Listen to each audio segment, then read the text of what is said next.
on Subaru Outback Limited. Gonna be putting a starter on it. First thing you want to do is unhook your battery cable. So positive or negative, heck, I don't know, but I've already loosened this up, the 10mm socket. Take it, get it over here out of the way where it can't touch anything. The starter's right over here. So we'll go ahead and take this air breather off just to get it out of the way, so you can better see what's going on. 10mm on these. This screw for the breather is an 8mm, but also flathead. So I'll loosen that up. I'll loosen this. I guess that's probably EGR hose or something like that. I got another one over there. Maybe it's PCV. I don't know. Anyway, the starter is right here. So we've got one little plug in. All right, so now here's your starter right here. There's your battery post.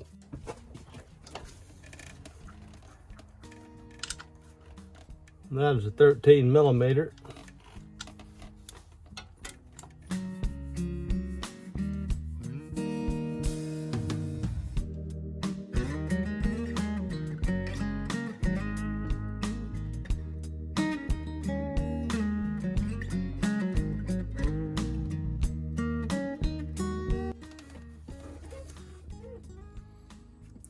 So you want to save your nut and your lock washer.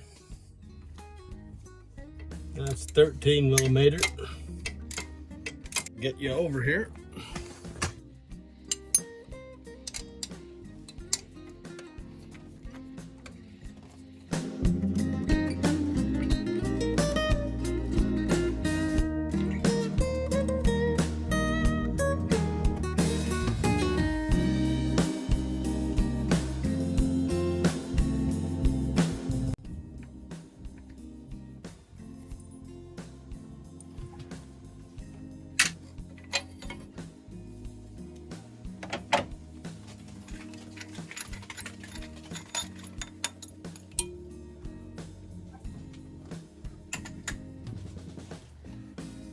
Now for the fun one. All right, so to get that top one, you got your starter right here. There's a bolt down the bottom side of it. You could probably get it from up top. But anyway, I jacked the car up here, so I'm just gonna do it from down bottom.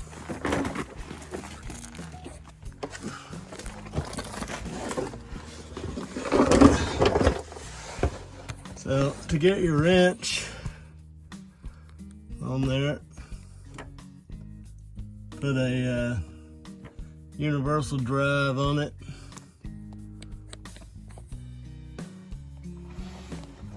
Let's see if I can do this. That sucker was tight too.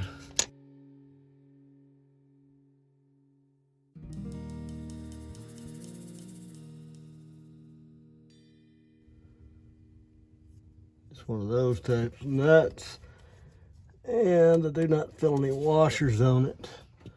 So zoom out some. Starter's loose. We should be able to pull it out from up top.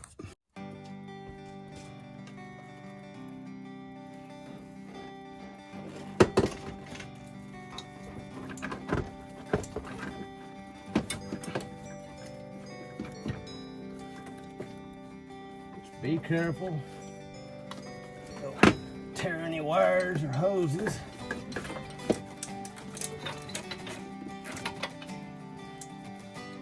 There we go. So let's see if this looks like the one from the box.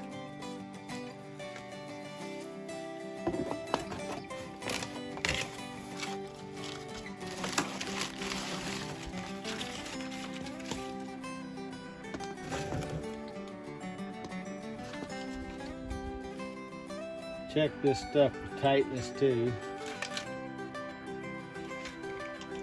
Had a buddy today that bought a fuel pump the other day, and his fuel pump had loose bolts from the factory.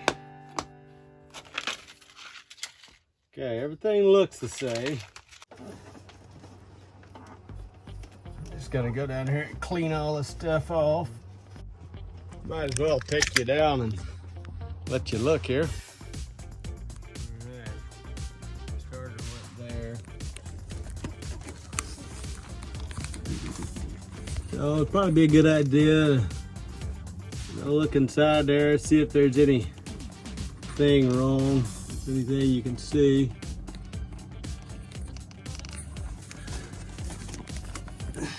And you just want to make sure all this is nice and cleaned off. No crap in there. There's your intake. So this set like that.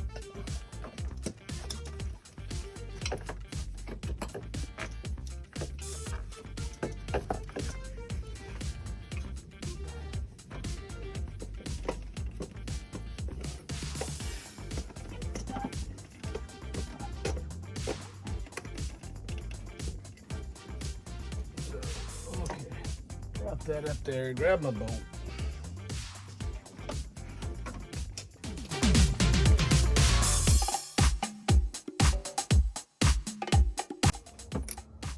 Put your washer on first, then your lock washer, then your nut. I did notice there's a good bit of slop in these bolt holes here, so we'll see. I guess it don't really matter because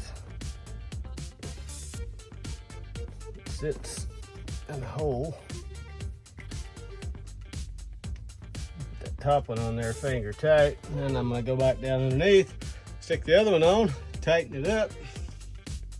Before we go into the car, a couple of free tech tips for you. One, so this right here fits inside that hole, so it's gonna keep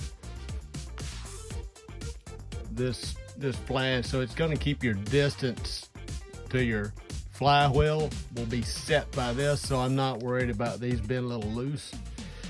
Second thing, so you got a floppy extension, right?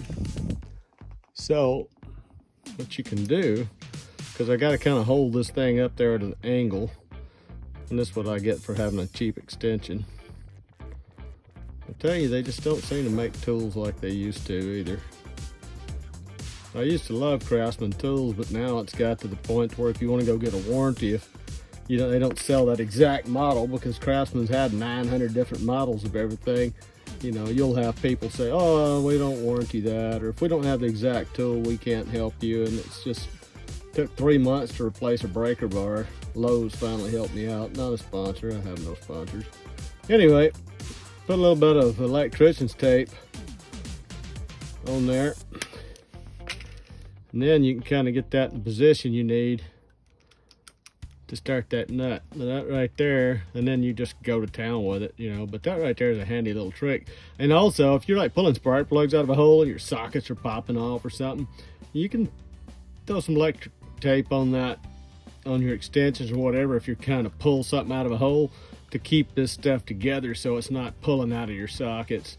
I've even had times before where nuts kept falling out, and you know, if you're not magnetized or you don't magnetize your tool, which you can do that, you can also put a little bit of tape right around the nut to hold that in place, and you know, that could help somebody. I got my extension on there, take the snot out of it. I put a little bit of, just a drop of blue lock tape, medium strength on there, because can't really get a good angle on it. You know, I suppose I could screw around a bunch, but it's tight enough. Now we're gonna tighten up that top bolt. We're on top of the car.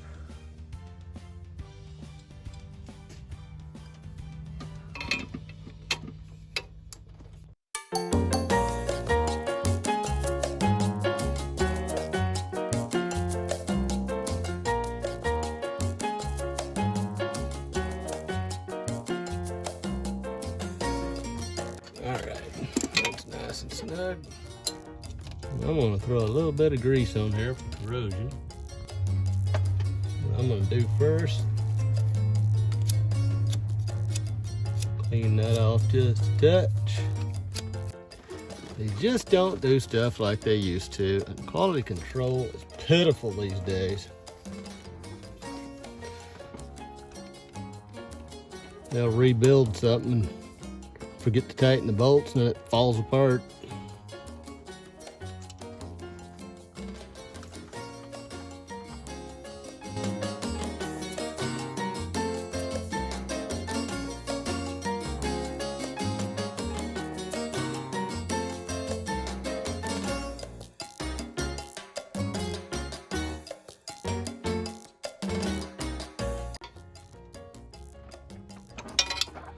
So that's tight. Get that boot back, squish it down there, get it over the top of it, make sure nothing hits it. And then this connector was a touch loose, so I want to see if I can work on this thing and get it to adjusted. This little connector here was loose. I'm going to try to pull this thing apart, check it out inside. Looks kind of like a regular spade connector just shoved into that thing.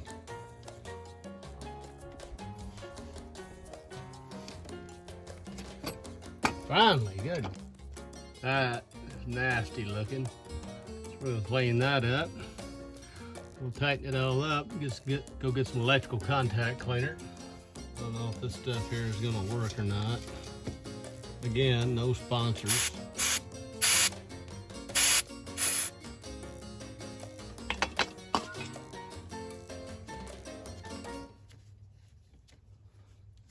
I do know one thing, that's the best doggone electrical contact cleaner I've ever seen in my life, but that stuff is expensive.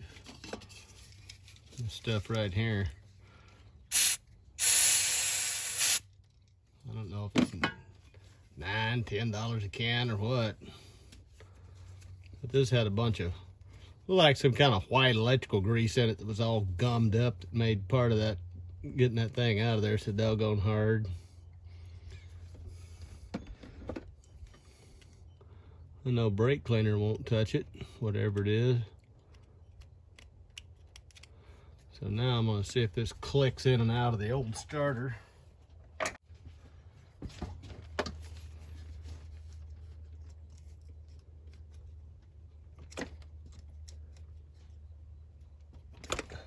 Yeah, it's better. Before it was so gummed up that it wouldn't click in and out of nothing. So a little bit more on it, then wipe it off some more, tighten it up just a touch.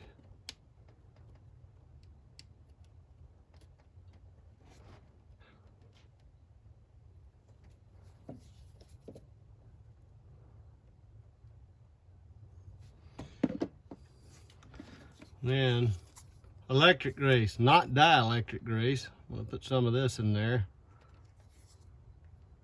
There's a difference. Dielectric grease is an insulator.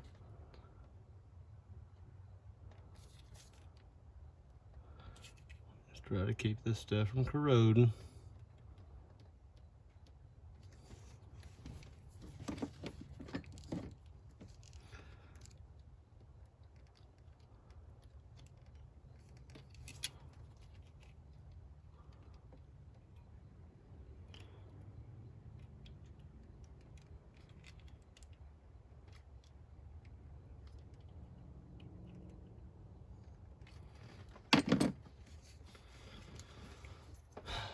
Okay, so now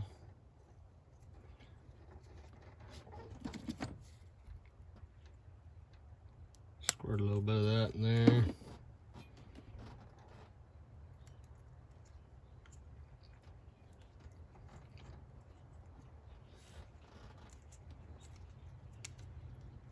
Okay, now that's locked down.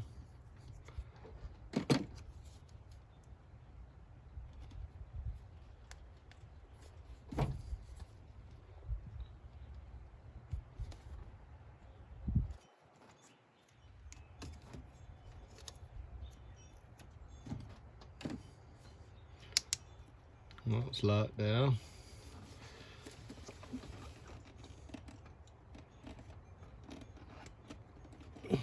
All right, that's a nice firm connection there. I'm putting it together, just the reverse is taking it apart.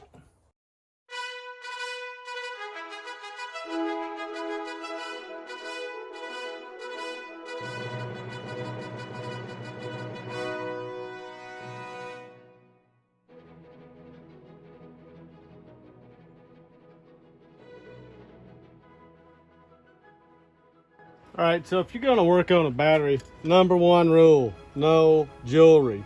Safety goggles with a face shield. These things can blow up and kill you. You don't wanna arc anything. I'm gonna go ahead and just do both sides, both terminals of it. It's a new battery. If you got any corrosion or anything like that on there, you wanna take you some baking soda, a couple tablespoons or so of baking soda and a glass of warm water. Mix that up until it turns clear, and then dribble that over your battery post. Don't get it inside of your battery because you kill that, but it'll neutralize the acid.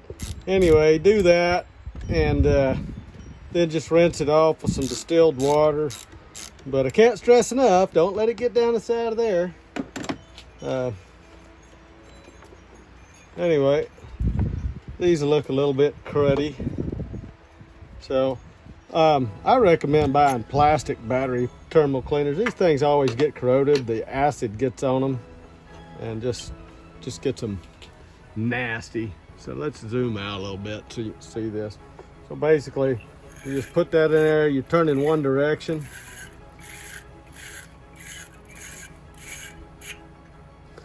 Now it's nice and shiny. I hate these cheap battery cables. But don't stop and try to go the other direction because you'll just mess your brush up. They last a lot longer. You just keep turning the same direction. That's nice and gold looking. And then same thing. So if you're going to discharge a car like Ford's to reset the computer, you touch those together for a couple minutes. Anyway, I'm going to clean this up. You touch them together if they're off the battery. You touch them together if they're on the battery, and you destroy everything, including yourself, your vision, your hearing. I know a guy that a battery blew up on him and it broke bones in his face and put him in a hospital. About killed him. Anyway, so that's clean inside of there. Now, notice I'm keeping them not touching. I'm gonna put this back together so I don't stab myself. And we'll get you lined up here, get you zoomed in a little bit. Notice how those things look kind of crusty. So you just take this, turn it in one direction, all the way down on it. Set down there, turn, pull off. Do it again a couple times.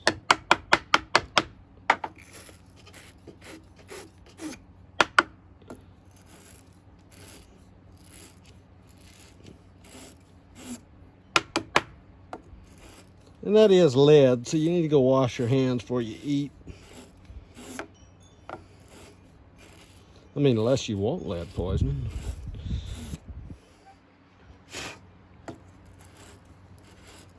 So now this is how I do it.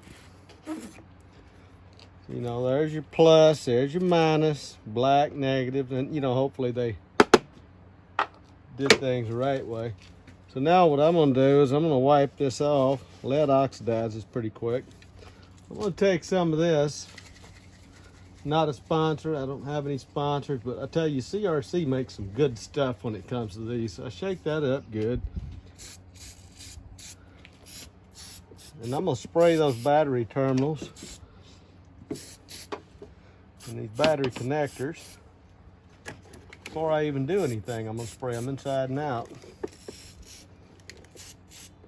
And if you don't have something like this, I mean, you could use axle grease, motor oil, just something, you know, to keep the moisture and condensation out of there. And anyway, so I'll spray that off a little bit, and then before it hardens, I'll go ahead and put this back on there.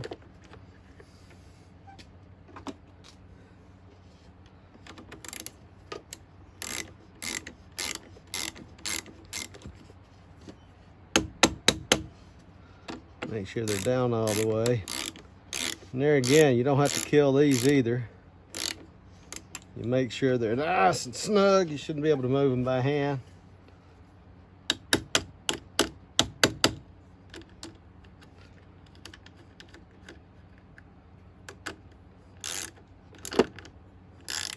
And when you're using a wrench, now this negative's hooked up, I'm tightening that positive, and the instructions said pull your negative off. But if you arc this wrench, you're over here doing that, and you reach over there and go bam, you hit that AC line, you can blow a hole in that line. You can have fire explosion from your battery. You can discharge your system. You can get hurt in a bunch of different ways. So just, you know, keep it under control and realize that a battery, you figure if a weld machine's got 24 volts at 100 amps, this is 12 volts at, you know, 490 amps. It might be the potential of a weld machine at 250 amps. Either way, you don't want to freaking arc these things. That's a lot of juice going through there. So we got those good and snug. Can't move around. This is tight. Battery's not flopping around everywhere. And then the last thing I do is I'll take and spray all this down again. And this stuff kind of melts itself. So what I like to do is spray it, let it dry for a little bit, and then shake your can up. You spray it again a few times. You try to get your good coating on there, and that'll keep stuff from corroding. So anyway, don't forget to subscribe if these videos help you or anything like that. And I guess I'll go ahead and start this thing up for you before I end the video. Make sure I knew what I was doing. All right, auto relearn procedure. You get in your car, you turn your key on for about 15 seconds.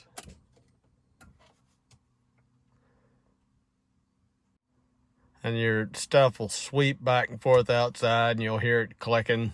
Things click back and forth.